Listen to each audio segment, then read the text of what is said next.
Cat Podcast, our official episode on dogs. And before you roll your eyes thinking this is just going to be some cutesy rant about how cats are superior to dogs, hold on. This is not that video. What I'm about to reveal will completely reframe how you understand the relationship between cats, dogs, and the humans caught in the middle. And I'm telling you right now, stay with me all the way to the end, because the secret I'm going to show you explains something so fundamental about why humans have gotten dog training completely backwards that it will make you question every training video you've ever watched. Seriously, stick around. If you've got a cat at home and you've always wondered why your dog-owning friends seem so exhausted, or if you're a dog owner curious about the cat perspective on why your training methods aren't working as well as you hoped, this is the episode you need to bookmark.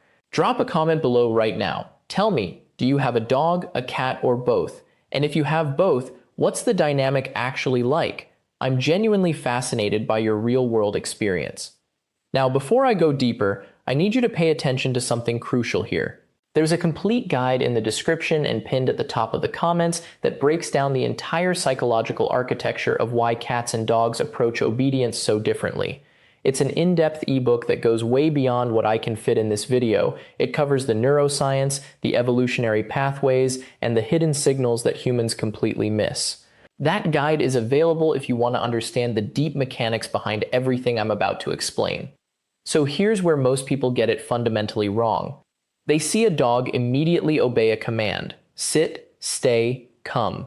And they think the dog is being trained, but that's actually backwards. Let me explain what's really happening. When you tell a dog to sit and the dog sits, what you're actually witnessing is not training. You're witnessing a dog who has decided in that moment that sitting serves its immediate emotional needs better than not sitting. A dog experiences time in these intense, compressed bursts of now.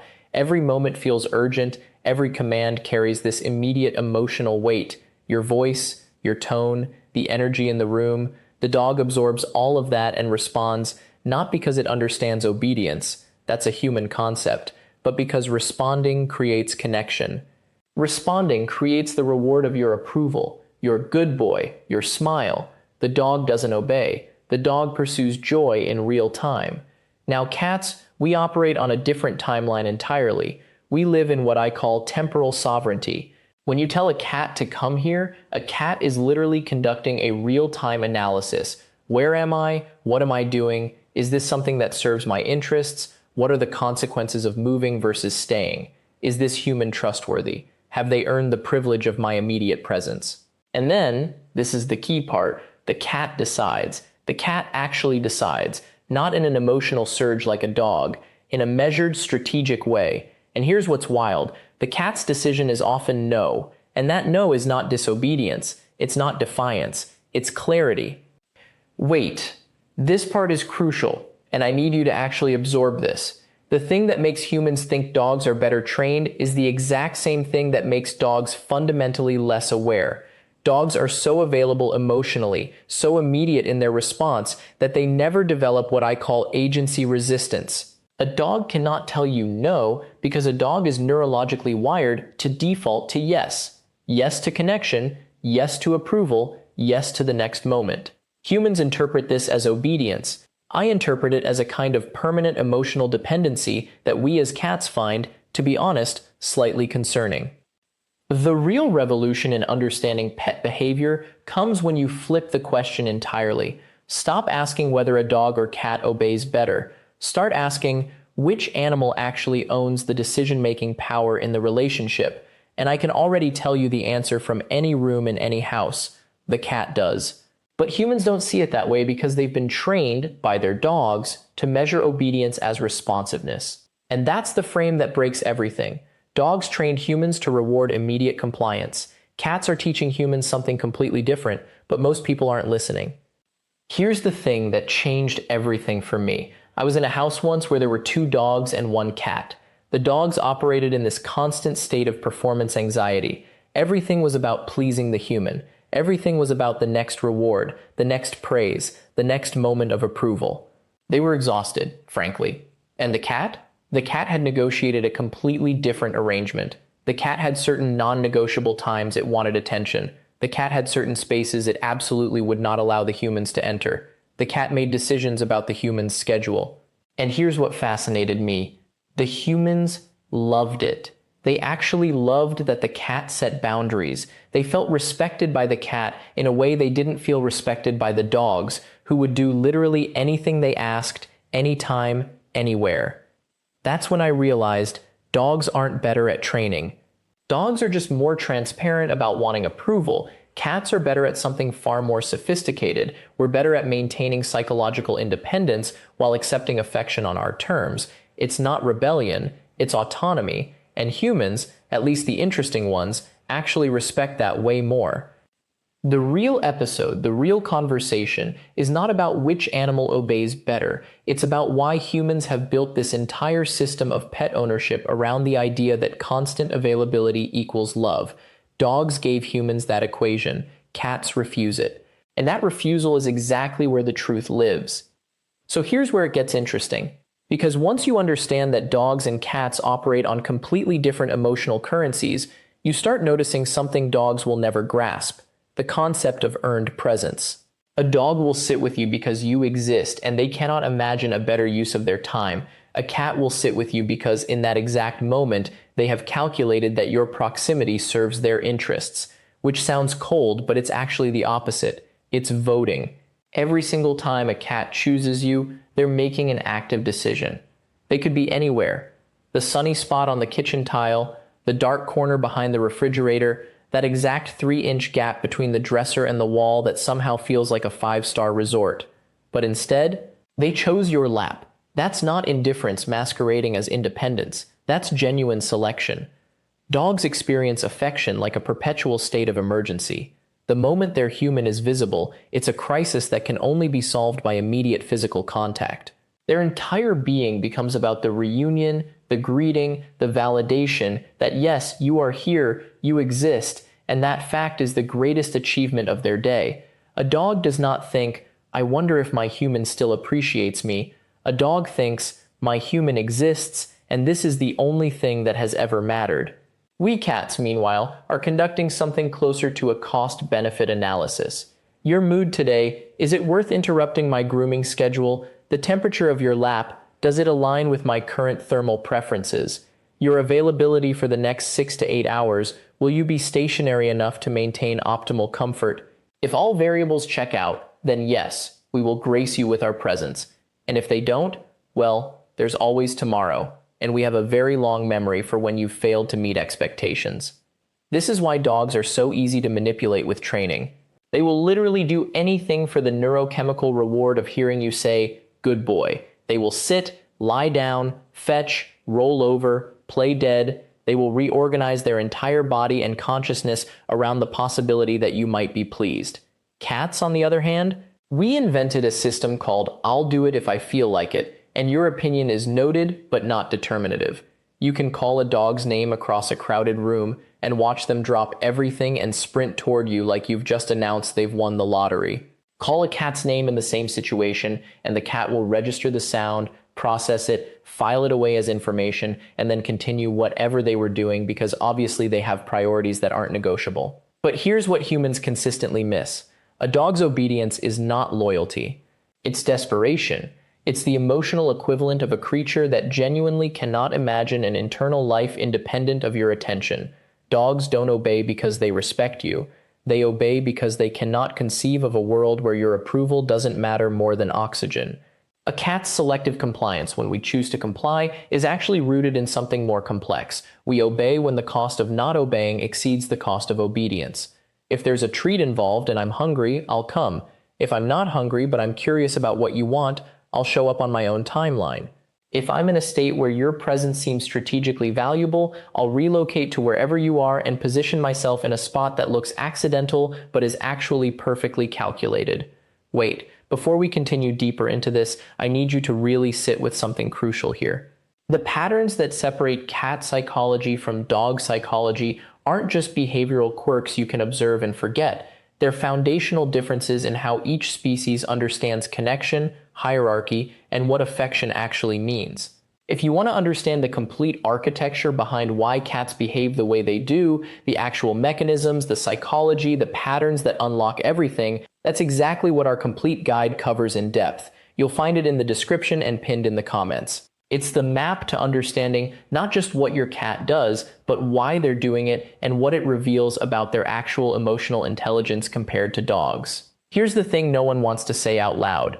Dogs will love you exactly the same way, whether you deserve it or not. You could spend all day at work and come home to a dog that greets you like you're a war hero returning from battle. You could ignore them all morning, and they'll still think you're the greatest being that has ever existed. Dogs are emotional bankrupts who give everyone unlimited credit. Cats, by contrast, keep very detailed ledgers. We remember the Tuesday you ignored us while scrolling through your phone. We remember the Friday you were too tired to play. We remember the Sunday you gave us the wrong type of food. And we adjust our behavior accordingly. If you've been neglectful, our presence becomes more conditional. If you've been consistent and attentive, we increase our availability. We're essentially running a continuous performance review of your human capabilities, and we adjust our investment based on your score. This might sound transactional, but it's actually the opposite.